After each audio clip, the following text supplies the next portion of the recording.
Hi, Dr. Dennis. My name is Trey Davis, and this is my midterm paper, Blues History from the Beginning. Blues, while being known for sadness or despair, is also a namesake for a genre created by African Americans in the South, or more specifically, the Mississippi Delta during Reconstruction. Blues developed from spirituals, which were religious songs sung at church during Mass. Spirituals often had the struggles and other overall aspects of their lives as slaves, fostering a strong sense of community, making the church a place of healing. Another source of blues inspiration were the field songs that were sung by slaves while working in the field. Field songs were sung since the very beginning of slavery. These songs were very unique and contained many elements as well as purposes such as conveying emotions, destroying boredom, giving instructions on where to be, and describing needs. Scott Joplin's popular song Maple Leaf Rag, released in 1899, marks a transition from call and response style work songs into more recognizable blues for us today. Maple Leaf Rag was a fun, energetic song of a short-lived genre called ragtime, which provided major inspiration for blues artists and eventually rock and roll musicians. Due to technological limitations of the day, music was sold as sheet music so the public could play the songs themselves. This continued until about around 1920. In 1917, World War I started bringing both African American and white soldiers together, exposing white soldiers to the blues, which they enjoyed, along with the Great Migration, which was still underway, exposing more parts of the country to the blues, which created massive demand around the country. And with technological advancements, music was able to be recorded and sold as records, effectively ending the era of sheet music sales, to the masses. The first recording of an African-American blues musician was in 1920 by Mamie Smith, who recorded a cover of Perry Bradford's Crazy Blues. The Great Migration caused millions of African-Americans to leave the South, including the Mississippi Delta, which led to the rise of the urban blues in the 1930s. Or the 30s, I mean.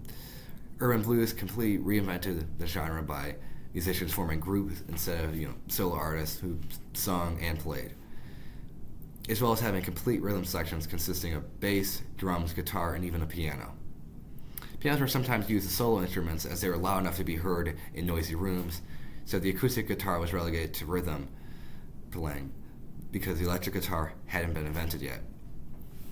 Aaron Thibaut Walker, also known as T-Bone Walker, was one of the first blues musicians to use the electric guitar as a solo instrument after it was invented in 1931. He grew up as a country blues guitarist. He developed into one of his era's biggest stars, as he was lauded as being a great showman who could, play behind his back. Most notably, he was a great influence on both B.B. King and Chuck Berry, who'd gone to become icons in their respective genres.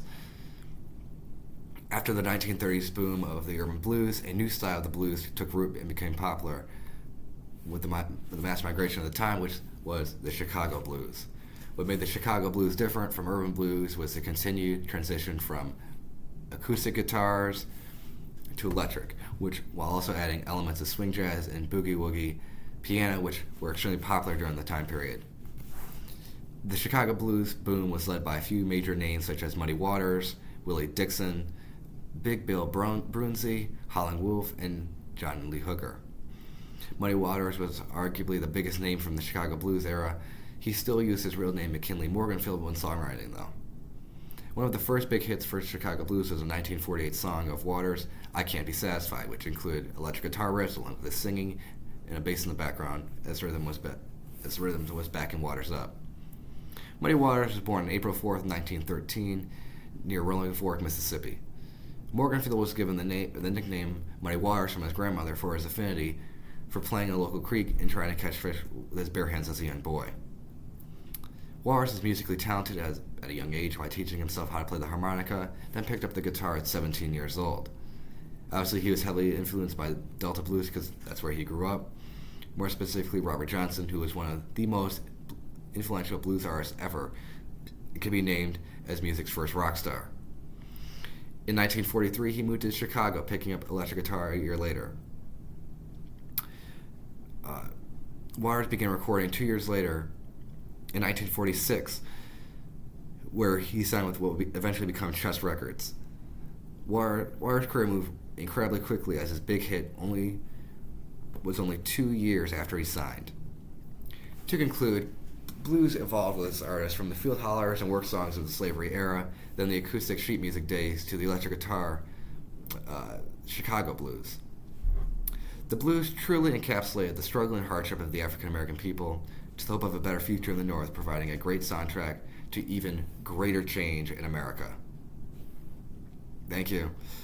And I didn't include the in-text citations, but when you look at the PDF, it's all there. Thank you.